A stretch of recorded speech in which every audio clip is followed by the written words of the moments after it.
अरे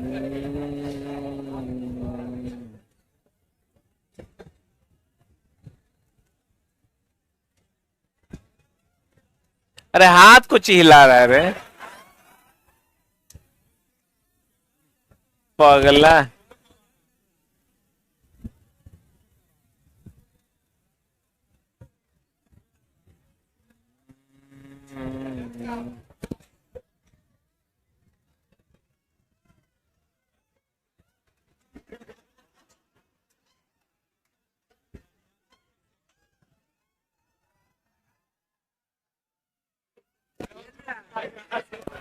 नीचे लाइव कर दिया। जैसे ये हल्ला करने से चला क्या मिलता है? सुकून मिलता है। चलो किसी तरह थोड़ा सुकून मिल जाए, भगवान तुम्हारी आत्मा को शांति दे।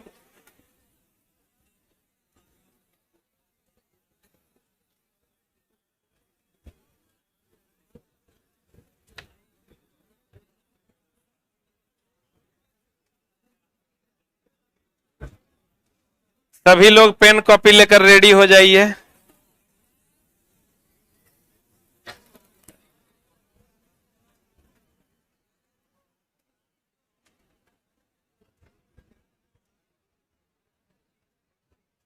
ये वो लिखा है देखो, हे परम पूज्य गुरु जी, आप कहाँ हैं? चारों तरफ एनसीईआरटी का त्राहिमाम मचा हुआ है, भक्त आपका इंतजार कर रहे हैं, जल्दी प्रकट होइए। एक पर एक छिट खोपड़ है।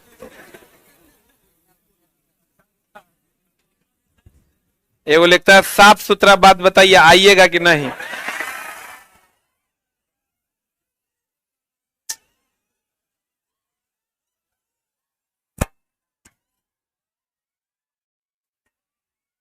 साफ सुथरा बात बता रहे हैं कि हम आ गए हैं।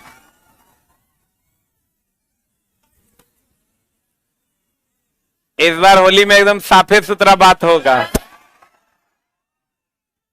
बताओ पॉइंट नंबर। भाग अब हो गलो चुप। पॉइंट नंबर बोल। 251। बता, निलंबन के कणों को आंख से देख सकते हैं? नहीं देख सकते। नाले का पानी निलंबन ना, बोलो न दे।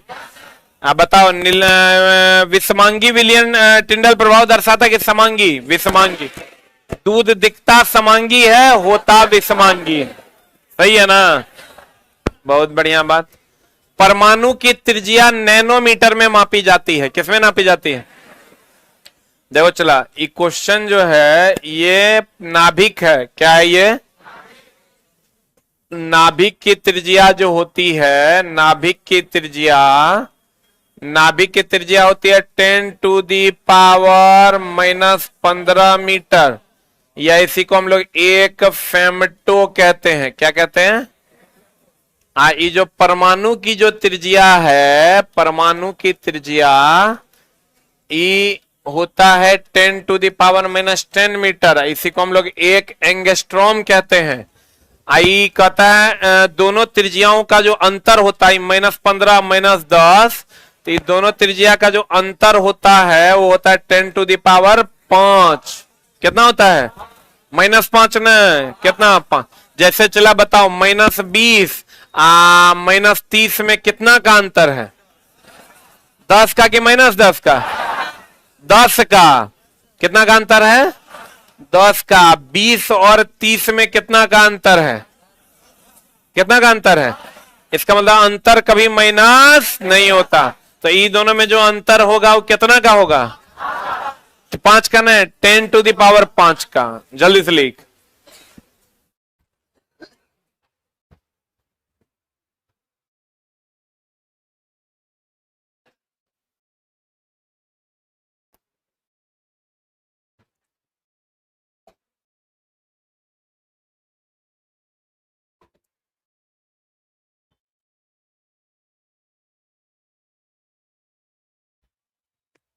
कृपया आपस में बात ना करें, पकड़े जाने पर आप दंड के पात्र होंगे। हो गया। दोनों की त्रिज्याओं में अंतर 10⁵ का।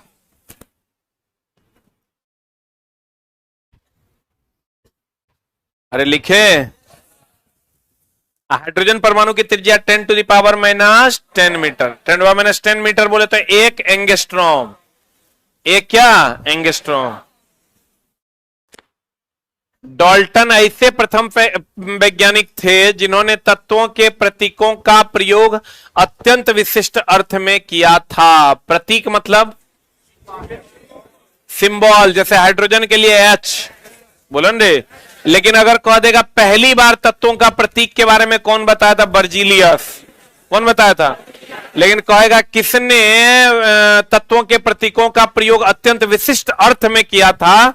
डाल्टन। लेकिन अगर खाली कह देगा किसने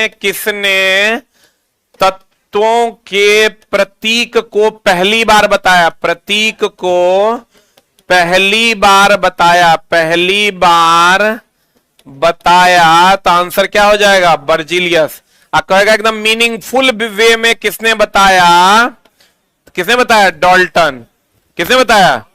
डाल्टन। अब बर्जीलियस ने कौन सिद्धांत दिया था? जैव शक्ति का सिद्धांत। कौन सिद्धांत? जैव शक्ति का सिद्धांत किसने दिया था? बर्जीलियस ने दिया था। जैव शक्ति का सिद्धांत किसने दिया था? किसने तत्वों के प्रतीक की पहली बार बताया था? बर्जीलियस ने। किसने मीनिंगफुल वे में बताया था? डाल्टन। किसने बताया था? डाल्टन। और जैव शक्ति का सिद्धांत किसने दिया था? बर्जीलियस ने। और इसी का अंत किया था वोहलर ने। जैव शक्ति का सिद्धांत था कि कोई भी प्रयोगशाला में कार्बनिक पदार्थ बनाना संभव नहीं है, जिसका अंत किया वोहलर ने पहली बार अमोनियम साइनेट से यूरिया बनाकर। वर्जिलियस के सिद्धांत का अंत हुआ क्या बनाकर? ना, अमोनियम साइनेट से वोहलर ने। किसने? वोहलर ने यूरिया बना दिया। अमोनियम साइनेट से वोहलर ने क्या बना दिया? यूरिया बना दिया। और जैव शक्ति के सिद्धांत का क्या कर दिया? अंत कर दिया। जैव शक्ति के सिद्धांत का अंत किसने किया? वोहलर ने कर दिया। क्या बनाकर? अमोनियम साइनेट से यूरिया बनाकर। जैव शक्ति का सिद्धांत दिया किसने था? बर्जीलियस ने। किसने दिया था? बर्जीलियस कहता था कि कोई भी तत्व, कार्बनिक तत्व को प्रयोगशाला में बनाना संभव नहीं था, लेकिन पहली बार अमोनियम साइनेट से यूरिया बना दिया था। किसने? वोहलर। हो गया? अरे हुआ? मिटाएं? यानी जैव शक्ति के सिद्धांत का अंत किसने किया था? वोहलर ने। कहेगा तत्व के प्रतीक का सुझाव सर्वप्रथम किसने दिया था? बर्जीलियस। लेकिन मीनिंगफुल वे में तत्व के प्रतीकों को रिप्रेजेंट किसने किया था? किसने किया था? डाल्टन। एवोगाड्रो नंबर के बारे में तो पता होगा। किसी भी तत्व के लिए हम जो 1 मोल लेते हैं, चला कितना लेते हैं? 1 मोल जो होता है, 1 मोल बराबर होता है 6.022 इंटू 10⁻23 परमाणु, अणु या क्या? आयन। तो इसी को हम लोग कहते हैं एवोगाड्रो नंबर। क्या कहते हैं? चला इसी को, क्योंकि इसका खोज कौन किया था? एवोगाड्रो ने किया था, इसलिए इसको हम लोग एवोगाड्रो संख्या के नाम से जानते हैं। और यही बराबर होता है, 1 मोल बराबर हो जाता है 22.4 लीटर के। किस पर? एनटीपी एसटीपी पर। एनटीपी एंड एसटीपी पर, नॉर्मल टेम्परेचर एंड प्रेशर और स्टैंडर्ड टेम्परेचर एंड प्रेशर पर। नॉर्मल टेम्परेचर एंड प्रेशर और स्टैंडर्ड टेम्परेचर एंड प्रेशर पर।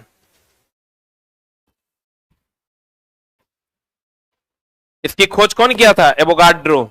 इसलिए इसको कौन नंबर कहते हैं? एवोगाड्रो संख्या के नाम से जानते हैं। बढ़े?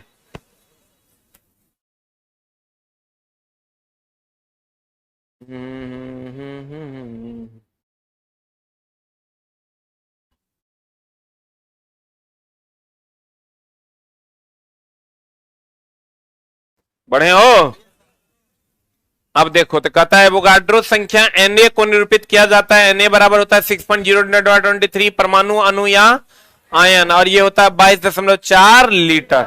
सर्वप्रथम अणु तथा मोल शब्द का प्रतिपादन किसने किया था? हम कल आपको लिखाए थे ना, अणु शब्द का प्रतिपादन ओस्टवाल्ड ने किया था।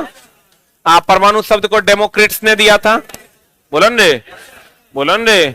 लेकिन आप जानिए कि सर्वप्रथम अणु तथा मोल शब्द दोनों, अणु और कौन, मोल, दोनों शब्द का प्रतिपादन किसने किया था? William Ostwald. किसने किया था? अब परमाणु शब्द का सर्वप्रथम परिचय किसने किया था? किसने किया था रे? डेमोक्रिट्स ने किया था। किसने किया था?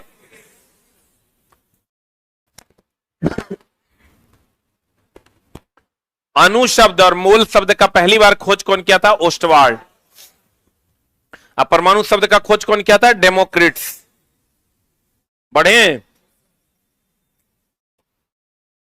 कहता परमाणु अविभाज्य न होने का प्रमाण स्थिर विद्युत तथा विद्युत चालन की स्थिति से मिलता है। ध्यान रखिएगा, परमाणु अविभाज्य है, ये पहली बार किसने कहा था? डाल्टन ने।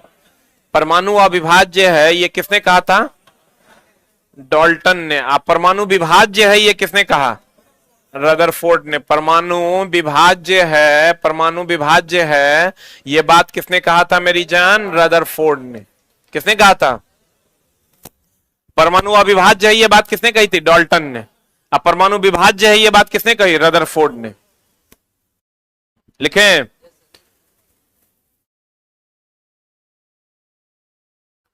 कहता परमाणु अविभाज्य न होने का प्रमाण अस्थिर विद्युत तथा विद्युत चालन की स्थिति से मिलता है। इससे पता चलता है कि परमाणु विभाज्य नहीं है, अविभाज्य नहीं है, यह विभाज्य है। प्रोटॉन की खोज किसने की थी? केनाल रे के रूप में किसने की थी? गोल्डस्टीन ने। अब चला, प्रोटॉन की खोज पर बहुत ज्यादा झोल है। सबको पता है कि इलेक्ट्रॉन का खोज कौन किया था? जे थॉमसन ने किया। बोलो हां। लेकिन प्रोटॉन की खोज में सब लोग कहते हैं कि गोल्डस्टीन, गोल्डस्टीन या रदरफोर्ड, यही ना कहते हैं। न्यूट्रॉन के लिए तो सबको पता है जेम्स चैडविक ना, जेम्स चैडविक। अब क्वेश्चन कह रहा है कि प्रोटॉन की खोज केनाल रे के रूप में गोल्डस्टीन ने 1886 में किया, परंतु बाद में इसकी व्याख्या प्रोटॉन के रूप में किसने कर दिया?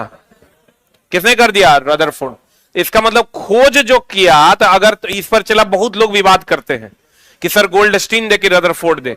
तुम्हारा जो एनसीईआरटी है दोस्त मेरे, उसमें यह दिया हुआ है कि प्रोटॉन की खोज केनाल रे के रूप में किसने किया? गोल्डस्टीन ने 1886 में किया, परंतु बाद में इसकी व्याख्या प्रोटॉन के रूप में किसने किया? रदरफोर्ड ने। इसका मतलब जो पहला ऑप्शन होगा वो आपका क्या होगा? गोल्डस्टीन, और दूसरा ऑप्शन होगा रदरफोर्ड। लेकिन अगर कह देगा खोज किसने किया तो गोल्डस्टीन, और कहेगा व्याख्या किसने किया? रदरफोर्ड। लेकिन अगर खोज में भी पहले कह देगा तो गोल्डस्टीन, और बाद में कह देगा तो रदरफोर्ड।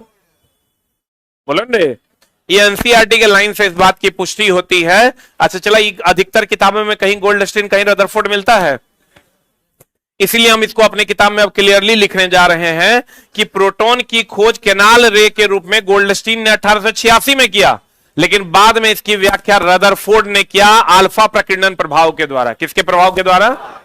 अल्फा प्रकीर्णन प्रभाव के द्वारा। तो अब अगर तुमको प्रोटॉन, इसमें इलेक्ट्रॉन में तो कोई दिक्कत नहीं है, जे थॉमसन। न्यूट्रॉन में जेम्स चैडविक है। प्रोटॉन में झोल होता है गोल्डस्टीन की रदरफोर्ड। क्या मारिएगा? गोल्डस्टीन। गोल्डस्टीन नहीं रहेगा तो क्या मारिएगा? रदरफोर्ड। सही है ना?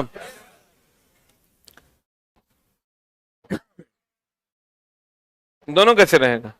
दोनों में से कोई एक चुनना होगा तो गोल्डस्टीन चुनना। कहते हैं जे थॉमसन पहला वैज्ञानिक थे जिसने परमाणु का मॉडल दिया था। अब देखो इस पर भी सवाल तुमको मिलेगा, परमाणु का मॉडल लिख के डैश देना, और एनसीईआरटी का पहला सवाल यही है। परमाणु मॉडल जो है, परमाणु मॉडल का क्रम है, पहला था थॉमसन, प्लम पुडिंग मॉडल दिया था। ये कौन मॉडल दिया था? इसके बाद दिया था डाल्टन, इसके बाद दिया रदरफोर्ड, इसके बाद दिया बोर एंड ब्यूरी। ये क्रम है, एनसीईआरटी का सवाल है। थॉमसन ने चला, लिख लेना, प्लम पुडिंग मॉडल दिया था। कौन मॉडल दिया था? प्लम पुडिंग मॉडल दिया था। किसने? थॉमसन ने। कहा था केक जो है वो ले लिया था, केक में जो चारों तरफ चीजें चिपकी हुई थी, कहा वैसे ही इलेक्ट्रॉन चिपका हुआ है।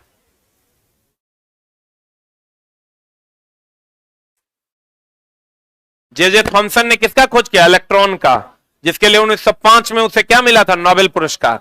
आप बोलोगे ऐसा क्यों सर, प्रोटॉन की खोज के लिए तब काहे नहीं मिला, न्यूट्रॉन के लिए काहे नहीं मिला? इसलिए चला कि इलेक्ट्रॉन के प्रवाह से विद्युत धारा उत्पन्न हुआ। अब विद्युत धारा उत्पन्न हुआ तभी आपके चारों तरफ देखिए, बिना विद्युत धारा के कुछ हो सकता है क्या? इसीलिए सिर्फ इलेक्ट्रॉन की खोज के लिए जे थॉमसन को 1905 ईस्वी में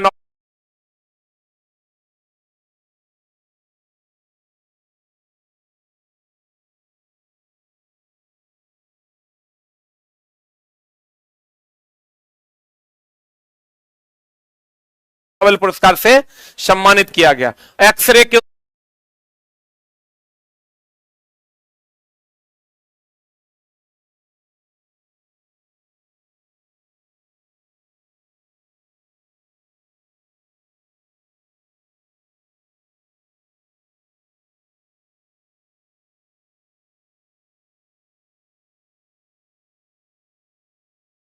उत्पादन के लिए 1903 ईस्वी में रोएंटजेन को मिला था। किसको? 1921 में आइंस्टाइन को प्रकाश विद्युत प्रभाव के लिए नोबेल दिया गया था। बोलो रे, इलेक्ट्रॉन का प्रवाह क्या कहलाता है? विद्युत धारा। इलेक्ट्रॉन का प्रवाह विद्युत धारा। इसलिए इलेक्ट्रॉन की खोज के लिए 1905 ईस्वी में थॉमसन को क्या मिला था? नोबेल पुरस्कार दिया गया था। इलेक्ट्रॉन की खोज के कारण 1905 में थॉमसन को क्या मिला था? नोबेल पुरस्कार। ऑर्डर क्या है? पहले थॉमसन दिया, फिर कौन दिया? डाल्टन। डाल्टन के बाद रदरफोर्ड, रदरफोर्ड के बाद बोरब्यूरी। एनसीईआरटी का क्वेश्चन है एग्जाम्पलर का ये। किसको मिला था? गोल्डस्टीन को कि थॉमसन को कि चेडविक को? थॉमसन को। किसको? किसकी खोज के लिए? इलेक्ट्रॉन की खोज के लिए, क्योंकि इलेक्ट्रॉन की प्रवाह को क्या कहते हैं? विद्युत धारा। अब विद्युत धारा से ही सारी चीजें चल रही है, इसलिए इलेक्ट्रॉन के खोज के लिए जे थॉमसन को 1905 ईस्वी में नोबेल पुरस्कार से सम्मानित किया गया। परमाणु उदासीन है, इसके बारे में भी किसने बताया था? थॉमसन ने। अब देखो चला, ये हमेशा ध्यान रखना, परमाणु जो है ये न्यूट्रॉन और प्रोटॉन है, तो ये नाभिक है कि परमाणु? ये है नाभिक। ये जो पूरा का पूरा है ये क्या है? परमाणु। तो देखो, परमाणु में जितना चार्ज इलेक्ट्रॉन पर होता है उतने प्रोटॉन पर होता है, तो प्लस माइनस, तो परमाणु हो जाएगा उदासीन। क्या हो जाएगा? लेकिन नाभिक में न्यूट्रॉन पर कोई चार्ज नहीं होता है, प्रोटॉन पर चार्ज होता है। बोलो रे, आप प्रोटॉन पर प्लस चार्ज होता है, तो ये उदासीन नहीं होगा, ये क्या हो जाएगा? धन आवेशित। तो क्वेश्चन पूछता है नाभिक क्या है, तो नाभिक विद्युतता क्या है? उदासीन है, सॉरी धन आवेशित है। अब पूरा परमाणु क्या है? उदासीन। क्योंकि पूरा परमाणु बोले तो कक्षा और नाभिक दोनों आ जाएगा, तो प्रोटॉन पर प्लस चार्ज, इलेक्ट्रॉन पर माइनस चार्ज, प्लस माइनस कितना हो जाएगा? 0। परमाणु क्या है? उदासीन। नाभिक क्या है? धन आवेशित। नाभिक क्या है रे? धन आवेशित।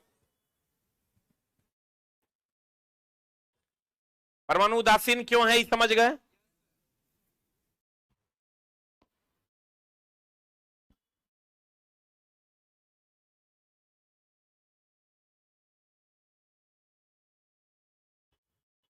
रदरफोर्ड को नाभिकीय भौतिकी के जनक कहते हैं, क्योंकि भैया रदरफोर्ड ही ना नाभिक का खोज किया था।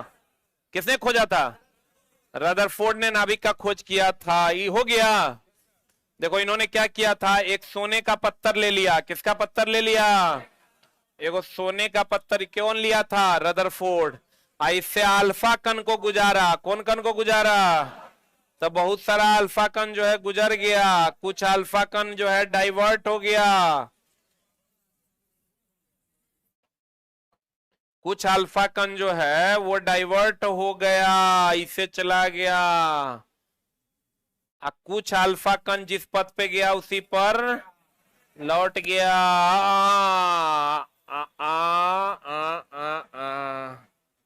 देखो, तो उन्होंने कहा था ये पत्थर किसका लिया? सोने का पत्थर लिया तो उन्होंने कहा कि देखो अल्फा पर पॉजिटिव चार्ज होता है, अल्फा पर पॉजिटिव चार्ज होता है, इस पर भी प्लस है तब ना लौट गया है। विजातीय की सजातीय, इस पर भी प्लस, इस पर यहां भी प्लस, तो सजातीय ना हो गया रे। सजातीय में विकर्षण होता है, तो तब इन्होंने खोज किया कि यहां पर क्या है, नाभिक है। यहां पर क्या है, नाभिक, जो धन आवेशित है। तो नाभिकीय विज्ञान का में तुमको पूछ देगा नाभिक की खोज कौन किया, रदरफोर्ड। तुमको पूछ देगा नाभिकीय विज्ञान की खोज कौन किया, रदरफोर्डे। कौन किया, तो कहिए नाभिकीय भौतिकी का जनक कौन था, रदरफोर्ड, क्योंकि इन्होंने नाभिक को खोजा था। अब कहिएगा कौन विधि के द्वारा, अल्फा प्रकीर्णन विधि। कौन विधि, किसका पत्थर लिया, सोने का पत्थर लिया। किसका पत्थर लिया मेरी जान, सोने का पत्थर लिया था। और किसका खोज कर डाला था, नाभिक। कभी कभी नाभिक नहीं देके न्यूक्लियन देता है, तो क्या बात है, न्यूक्लियन या नाभिक की बात करें मतलब न्यूट्रॉन प्लस प्रोटॉन।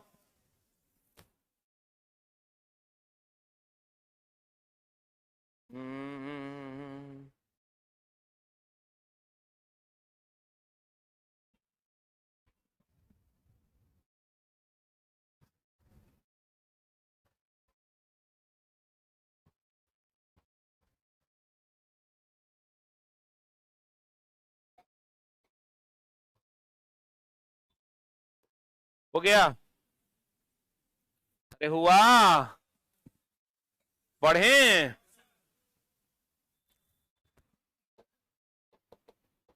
अगला कहता है चला कि रदरफोर्ड की ने बताया था कि परमाणु की त्रिज्या और नाभिक की त्रिज्या की तुलना में कितना गुना होता है, नहीं होता है। ई है 10 टू द पावर माइनस 15, ई है 10 टू द पावर माइनस 10, तो कितना गुना है, 5 गुना, 10 टू द पावर 5 गुना। ये बताया किसने था, रदरफोर्ड ने। परमाणु की स्थिरता की व्याख्या किसने की थी, नील्स बोर ने। परमाणु अस्थिर है इसकी व्याख्या नील्स बोर ने। परमाणु अविभाज्य है इसकी व्याख्या रदरफोर्ड डाल्टन ने। किसने, पहला परमाणु मॉडल थॉमसन ने। किसने बताया परमाणु में नाभिक है, रदरफोर्ड। किसने बताया, परमाणुओं की स्थिरता की व्याख्या किसने की थी, नील्स बोर ने। बोलन रे, परमाणु की स्थिरता की व्याख्या किसने की, नील्स बोर ने। परमाणु अविभाज्य है ये बात किसने कहा, डाल्टन। संयोजकता परमाणु की संयोजन शक्ति कहलाती है। संयोजकता जानते हो, एक होता है संयोजकता, एक होता है संयोजी इलेक्ट्रॉन, पता है। संयोजकता, और तुमको कहेगा, क्वेश्चन देगा कि किसी तत्व से लिखना संयोग करने की क्षमता, किसी तत्व से संयोग करने की क्षमता स्पष्ट होती है, स्पष्ट होती है। किसी तत्व से संयोग करने की क्षमता स्पष्ट होती है। एक दे देगा तुमको संयोजी इलेक्ट्रॉन, कौन इलेक्ट्रॉन, दूसरा दे देगा संयोजकता। क्या दे देगा, संयोजकता। बताइए आंसर क्या हो जाएगा,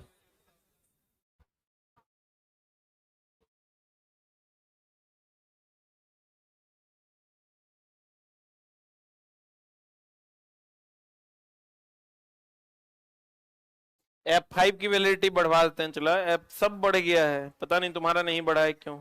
अनइंस्टॉल। वेटिंग टाइम काटे मजे से, जब म्यूजिक चले स्पॉटिफाई पे तो स्पॉटिफाई सुनते जा, swipe up to download. Install, अभी 6 टारगेट चल रहा है, फाउंडेशन आएगा, थोड़ा बर्दाश्त करो। हो गया। अभी चूंकि +2 बच्चा सब पास किया है ना, अब ये +2 का रिजल्ट शायद आज आने वाला था, नहीं आया है, आज ही आने वाला था क्या, मतलब बुझन जब न तब आने ही वाला है। अब देखो चला, इसका आंसर बताओ क्या हो जाएगा। किसी तत्व से संयोग करने की क्षमता स्पष्ट होती है संयोजकता के द्वारा। तब कोका कबिल के मौसा मारता है संयोजी इलेक्ट्रॉन। संयोग करने की क्षमता किसके द्वारा याद की जाती है, संयोजकता। संयोजकता किसके द्वारा, तब ना चला। ये जो कहते हैं Al2O3 में अल्युमिनियम की संयोजकता 3 है, इसलिए 3 को ऑक्सीजन को अपने साथ सटा लिया है। ऑक्सीजन की संयोजकता 2 है, इसलिए ऑक्सीजन 2 को अल्युमिनियम को अपने साथ संयोग करवा लिया है। नहीं समझा? अल्युमिनियम की संयोजकता कितनी है? 3, इसलिए 3 को ऑक्सीजन को सटेले है। ऑक्सीजन की संयोजकता कितनी है? 2, इसलिए 2 को अल्युमिनियम को सटेले है। बोलेगा नहीं करेगा? जबकि अगर अल्युमिनियम की संयोजकता निकालिएगा, अल्युमिनियम की संयोजकता निकालिएगा 2, 8, 3 होता है। तो संयोजी इलेक्ट्रॉन कितना है? 3। कितना? 3। ऑक्सीजन का निकालिएगा तो 8 होता है, तो 2, 6 होता है। तो 6 होता है, देकर 6 होना चाहिए था ना। तो मतलब 6 को अगर संयोजी इलेक्ट्रॉन के हिसाब से जोड़ेंगे तो में क्या को जोड़ना चाहिए? 6 को। लेकिन इसकी संयोजकता निकालिएगा तो 8 में 6 गया कितना? 2। तो देखो 2 को जोड़ा है कि नहीं जोड़ा है? इसका मतलब किसी तत्व से संयोग करने की क्षमता को संयोजकता कहते हैं, और उसको संयोजकता के द्वारा दिखाते हैं, ना कि संयोजी इलेक्ट्रॉन के द्वारा। किसके द्वारा? संयोजी इलेक्ट्रॉन की संयोजकता। इसीलिए तो कहते हैं कि रदरफोर्ड ने संयोजकता परमाणु की संयोजन शक्ति कहलाता। संयोजी इलेक्ट्रॉन संयोजन शक्ति नहीं कहलाता है। कौन कहलाता है? कौन कहलाता है? संयोजकता और संयोजी इलेक्ट्रॉन अलग अलग है। संयोजी इलेक्ट्रॉन होता है बाह्यतम कक्षा का इलेक्ट्रॉन। कौन इलेक्ट्रॉन? जिसको हम लोग मुक्त इलेक्ट्रॉन कहते हैं। अगर कहेगा विद्युत धारा के प्रवाह में कौन जरूरी है? संयोजकता की संयोजी इलेक्ट्रॉन। संयोजी इलेक्ट्रॉन। कहेगा एक दूसरे से जुड़ने के लिए कौन जरूरी है? संयोजकता। लड़का एक के मारता है संयोजी इलेक्ट्रॉन संयोजकता, जे है मन से है दिल ले है। अब बताओ तो विद्युत धारा के प्रवाह के लिए कौन जरूरी है? विद्युत धारा प्रवाह कौन जरूरी है? संयोजी इलेक्ट्रॉन। या इसी को हम लोग क्या कहते हैं? मुक्त इलेक्ट्रॉन। कौन इलेक्ट्रॉन रे? मुक्त इलेक्ट्रॉन।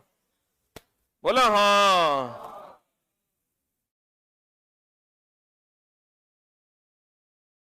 लेकिन एक दूसरे से जुड़ने के लिए क्या जरूरी है? 2 तत्व जुड़ते हैं किसके द्वारा? 2 तत्व जुड़ते हैं किसके द्वारा? संयोजकता के द्वारा। अणु, परमाणु, संयोजी इलेक्ट्रॉन, संयोजकता, ये सब अलग अलग बात होता है। चला, लेकिन बच्चा जो है एक जैसा ट्रीट तब तक करता है जब तक उसको जान नहीं पाता है।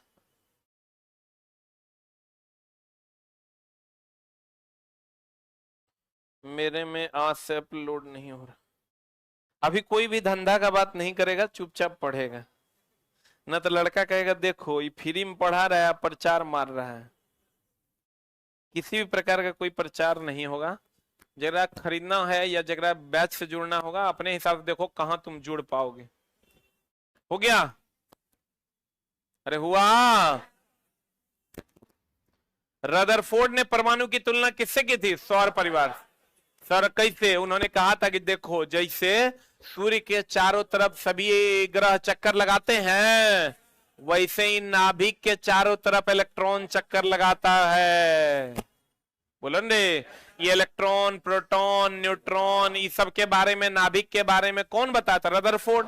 तो वही ना कहेगा कि ये जो परमाणु है वो सौर परिवार के जैसा है। जैसे सौर परिवार में सूर्य के चारों तरफ ग्रह चक्कर लगाता है, वैसे यहां भी नाभिक के चारों तरफ कौन चक्कर लगाता है? इलेक्ट्रॉन। तो भैया बताओ डाल्टन कैसे कहेगा? डाल्टन ने कहा था ये अविभाज्य है, तो अविभाज्य है तो कह पाता कि नाभिक के चारों ओर इलेक्ट्रॉन चक्कर लगाता है? थॉमसन भी नहीं कह पाता। थॉमसन क्यों नहीं कह पाता? थॉमसन कहता था कि वो केक ले लिया और केक के ऊपर अलग अलग जो चॉकलेट चिपका हुआ था, कहता है ऐसे ही इलेक्ट्रॉन चिपकल है। तो कर तो कोई बातें नहीं है। सूर्य के हिसाब से जैसे सूर्य के चारों ओर ग्रह घूम रहे हैं, वैसे उस चीज की व्याख्या रदरफोर्ड ने किया। रदरफोर्ड ने कहा एक नाभिक है और उसके चारों तरफ कौन चक्कर लगा रहा है? इलेक्ट्रॉन। कौन चक्कर लगा रहा है? और सूर्य के चारों तरफ कौन चक्कर लगा रहा है? ग्रह। कौन चक्कर लगा रहा है? ग्रह। सूर्य की तुलना उन्होंने नाभिक से की और ग्रहों की तुलना उन्होंने इलेक्ट्रॉन से की। किससे की? फिर कहता है रॉबर्ट हुक। देखो चला, ये मृत और जीवित कोशिका का जो झोल है, इसको बढ़िया से एक लाइन में क्लियर कर लो। रॉबर्ट हुक कॉर्क से मृत तथा ल्यूवेनहॉक तालाब से जीवित कोशिका का खोज किया था। ये जब क्वेश्चन आता तो अटर पटर मार देता है बच्चा। रॉबर्ट हुक जो है किससे? कॉर्क से मृत कोशिका का खोज किया। बोले मैं नहीं करेगा। ल्यूवेन हॉक जो है तालाब से जीवित कोशिका का खोज किया था। हर डाउटेबल लाइन उपलब्ध है। रॉबर्ट हुक जो है ये कॉर्क से मृत कोशिका का खोज किया। ल्यूवेन हॉक तालाब से जीवित कोशिका का खोज किया। क्लियर है। अब कहते हैं रक्त का पंप कौन है? हृदय। ये तो सबको पता है। रक्त को कौन पंप करता है? हृदय। कौन करता है? अच्छा एक बात बताओ, एलपीजी गैस जो हम लोग भरते हैं ये होता है दाब भरण प्रणाली से। ये हम अपने किताब में भी पढ़ाते हैं। और जो दाब भरण प्रणाली से पेट्रोल जो हम लोग भरते हैं या पेट्रोलियम का उत्पाद जो भरते हैं ये भरते हैं हम लोग पंप भरण प्रणाली से। कौन भरण प्रणाली से? एक मिनट, होल्ड ऑन। हम लोग कहते हैं एलपीजी पंप कभी सुना है? बोलो रे, एलपीजी पंप कभी सुना है? तो एलपीजी जो है दाब भरण प्रणाली से तुम लोग जाता है, चला वहां क्या बोलते हैं उसको, गैस वाला के दुकान के पास क्या करता है, बड़का सिलेंडर को उल्टा देता है और उल्टा के high pressure to low pressure में चला जाता है। ओकरा में हाई प्रेशर नीचे लो प्रेशर। तो भैया एलपीजी जो है high pressure to low pressure दाब भरण प्रणाली से। और पेट्रोलियम जो है पंप पर जाते हैं, उसमें मोटर लगा के खींच के तब भरा जाता है। तो पेट्रोल पंप होता है जबकि एलपीजी पंप नहीं होता। लिख लो जल्दी से।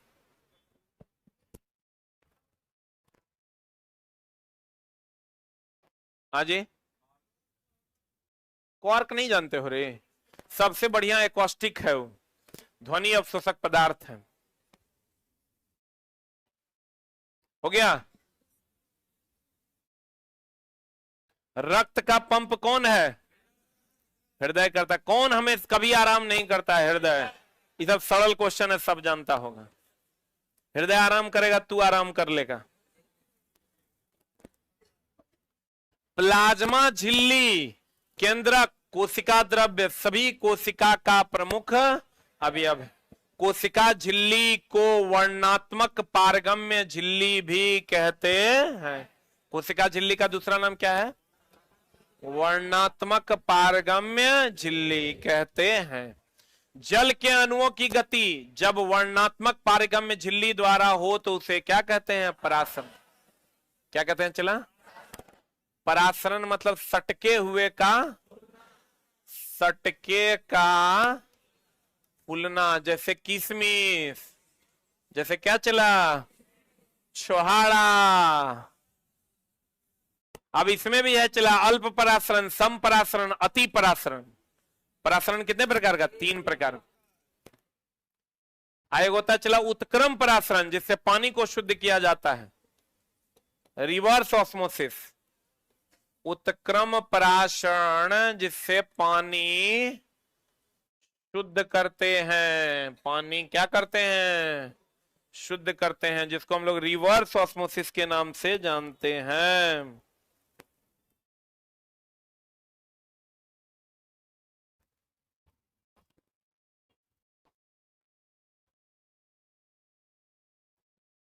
हो गया? लिख लिए? अल्प परासरण में कोशिका क्या हो जाएगा? फूल जाएगा। अब चला, यहां से भी एनसीईआरटी में सवाल है कि कोशिकाएं कब फूल जाती है? जब बाहर की सांद्रता अधिक और अंदर की सांद्रता कम होती है, तब कोशिकाएं फूल जाती है। क्योंकि बाहर से अंदर जल का क्या होने लगता है? प्रवाह। एनसीईआरटी का सवाल है। क्या सवाल है? कि कोशिकाएं, लिखना, कोशिकाएं फूल जाती है, कोशिकाएं फूल जाती हैं जब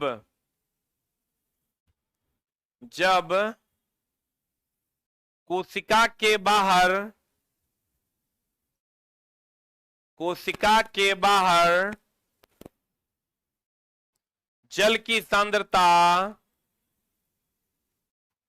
जल की सांद्रता अधिक होती है और अंदर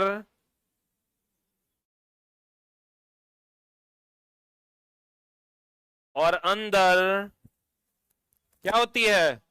कम होती है। तो क्या होता है चला, अधिक सांद्रता से कम सांद्रता में इसका क्या हो जाता है, प्रवाह हो जाता है। अधिक सांद्रता से किसमें, कम सांद्रता में जल का प्रवाह हो जाता है, जिसके कारण कोशिका क्या हो जाती है, फूल जाती है। बोलो ना रे। अल्प परासरण में कोशिकाएं क्या हो जाती है, फूल जाती है। और फिर सम परासरण में कोई परिवर्तन नहीं होते। अति परासरण में कोशिका क्या हो जाता है, चिपक जाता है।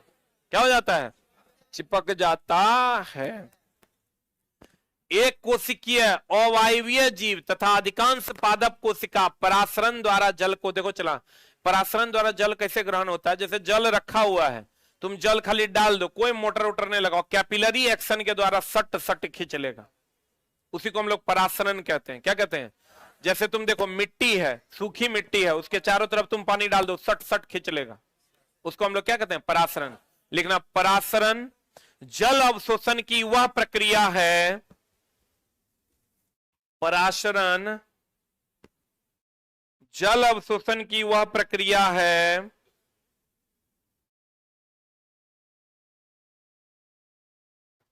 जिसमें बिना मोटर पंप के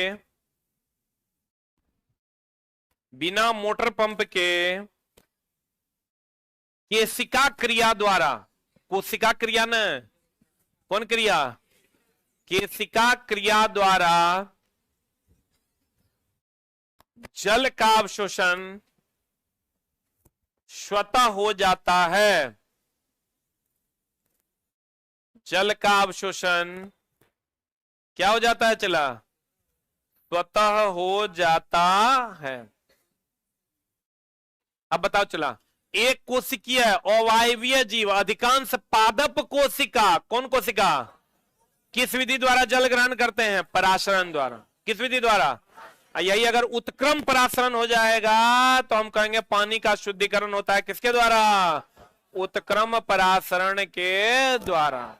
किसके द्वारा, अब पानी अपने आप खिंचा जाता है, किसके द्वारा, परासरण के द्वारा। किसके द्वारा, परासरण। कहीं पर भी पानी रहेगा, जैसे जड़ क्या करता है चला, पानी खींच लेता है कि नहीं, यह विधि कौन विधि है, परासरण। अब कहता है प्लाज्मा झिल्ली लचीली होती है, जो किसका किसका, लिपिड और प्रोटीन का मिश्रण। लिपिड एक प्रकार का क्या है, वसा है। लिपिड एक प्रकार का क्या है, वसा। अब प्रोटीन से एमिनो अम्ल का निर्माण होता है, एमिनो अम्ल से उत्तक का, उत्तक से अंग का। उत्तक समान होते हैं कि असमान होते हैं, उत्तक समान होते हैं जबकि अंग असमान होते हैं। ये क्लियर है ना, ये भी क्वेश्चन तुरा एनसीईआरटी में मिलेगा। उत्तक क्या होते हैं, लिख लो, उत्तक जो है वो कैसे होते हैं, समान। जो अंग होते हैं, अंग जो होते हैं वो कैसे होते हैं, अलग। उत्तक क्या होता है, समान, अंग क्या होता है, अलग। अब प्लाज्मा झिल्ली कैसी होती है, लचीली, जो लिपिड और किसका बना होता है, प्रोटीन का। अमीबा तथा अनेक एक कोशिकीय जीव अपना भोजन इंडोसाइटोसिस विधि द्वारा करते हैं। अमीबा तथा अनेक जीव अपना भोजन कौन विधि द्वारा करते हैं चला, इंडोसाइटोसिस विधि द्वारा करते हैं। याद रखना होगा, कोशिका झिल्ली सहित अन्य पदार्थ का संकुचन जीव द्रव्य कुंचन कहलाता है। किसी भी पदार्थ का जो संकुचन होता है उसको हम लोग जीव द्रव्य कुंचन भी, संकुचन और कुंचन एक है चला। जैसे हम लोग कहते हैं ना, हम जो भोजन करते हैं वो किस विधि द्वारा अंदर जाता है, मांसपेशियों के संकुचन या कुंचन द्वारा। यह भी एनसीईआरटी का सवाल है, लिख लो। हमारे द्वारा किया गया भोजन, हमारे द्वारा किया गया भोजन संकुचन या कुंचन विधि द्वारा, हमारे द्वारा किया गया भोजन मांसपेशियों के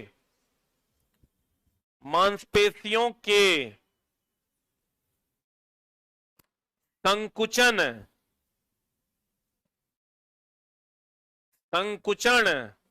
या कुंचन या क्रमाणुकुंचन, बोर्ड पर लिखा हुआ है, क्रमानुकुंचन मतलब क्रम से संकुचित होना और फैलना क्रमानुकुंचन के द्वारा होता है। एनसीईआरटी का लाइन क्वेश्चन है। हम जो भोजन करते हैं या वो किसके द्वारा जाता है अंतर? संकुचन, कुंचन या क्रमानुकुंचन। मतलब इसका मतलब होता है फैलना और सिकुड़ना। इसीलिए सोए सोए भी खा लेते हैं, खड़े खड़े भी खा लेते हैं।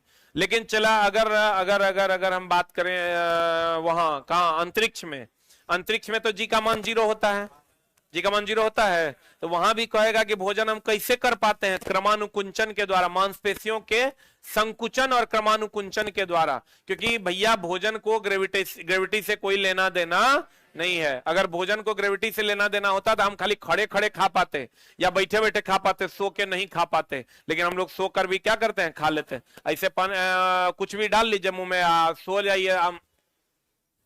यही है क्रमानुकुंचन। बोलन रे।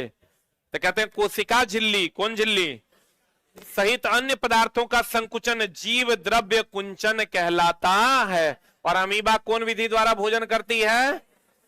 एंडोसाइटोसिस विधि द्वारा भोजन करती है। हम बोले थे कौन ऐसा है जो अमाशय से भोजन बाहर निकालकर फिर खाता है?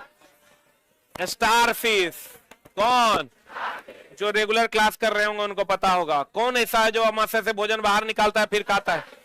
स्टारफिश ना। बोलन रे। कौन ऐसा है जो भोजन को पहले सड़ाता है फिर खाता है? कवक। कौन? लिक्विड फॉर्म में एब्जॉर्ब करता है। वैसे ही अमीबा जो भोजन करता है इस विधि को कौन विधि कहते हैं? एंडोसाइटोसिस विधि कहते हैं। अमीबा जो भोजन करता है इस विधि को क्या कहते हैं? एंडोसाइटोसिस विधि कहते हैं। कहता है कोशिका विभाजन के समय क्रोमोजोम दिखाई देता है। जब कोशिका विभाजन होता है चला तो उस समय कोशिका क्रोमोजोम आपका क्या होता है? दिखाई देता है।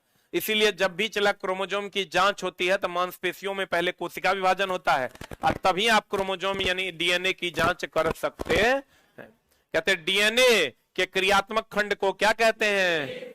जीन कहते हैं। डीएनए के क्रियात्मक खंड को जीन कहते हैं। आपको कभी कभी क्वेश्चन पूछता है अनुवांशिकता की खोज, अनुवांशिकता की जांच किससे होती है? ये हमेशा ध्यान रखिएगा। अगर दे दे तुमको अनुवांशिकता, इसलिए चला कि जीन का एक भाग है डीएनए, जीन का एक भाग है। तो अगर कह देगा अनुवांशिकता, अनुवांशिकता का पता किससे लगाते हैं? तो पहला ऑप्शन हो जाएगा जीन और दूसरा ऑप्शन क्या हो जाएगा? डीएनए। खूब ही क्वेश्चन मिलेगा तुमको। ये फर्स्ट आंसर कि सेकंड आंसर? आइए सेकंड आंसर। अनुवांशिकता की खोज किसने की थी? किससे द्वारा होती है? जीन के द्वारा। जीन का ही कहते हैं डीएनए का क्रियात्मक खंड कौन है? जीन। जीन नहीं रहेगा तब क्या मारिएगा? डीएनए। नहीं कहते हैं इसका डीएनए खराब है, डीएनए ठीक है। तो डीएनए से ही उसके वंश का पता चलता है, अनुवांशिकता का पता चलता। और चला डीएनए सबका अलग अलग होता है। अरबों लोग हैं तो अरबों लोगों में किसी का भी डीएनए एक दूसरे से मैच नहीं करेगा। अगर मान लो कहीं पर तुम खून कर दिया और तुम्हारा बाल गिर गया या कुछ भी ऐसा गिर गया जिससे डीएनए सैंपल लिया जा सकता है, तो उस डीएनए के जैसा दूसरे का डीएनए हो ही नहीं सकता पूरे विश्व में, न किसी जीव का और न किसी मानव का। इसलिए देखना जब भी जांच होती है तो किसके द्वारा होती है? डीएनए। मतलब हम ये कह सकते हैं कि डीएनए सभी जीव का अलग अलग होता है। कभी भी दो जीवों का डीएनए समान नहीं हो सकता। इसीलिए देखता तुम कभी कोई क्राइम स्थल पर जो है लोगों को ना जाने की सलाह दी जाती है, कहता है पुलिस आएगा ना तबे जाइएगा। तो पुलिस आएगा तब जाइएगा मतलब चला वो वहां पर वो चीजें कलेक्ट करने की कोशिश करता है जिससे खूनी का डीएनए जांच किया जा सके। बहुत आसान है। डीएनए जांच अगर हो जाएगा और जिस जिस पर शक होगा उस सबको उठा लेगा और उस सबका डीएनए जांच कर लेगा। जगह डीएनए पकड़ा जाएगा वो तो सीधे सजा है मौत, कहीं बचने वाला कोई झोल नहीं है। हाँ लेकिन अगर वही बात साबित, वकील ये ऐसा चीज है चला जो तुम्हारे किसी भी बात को साबित करने के लिए वो तैयार रहता है। वकील वहां साबित कर देगा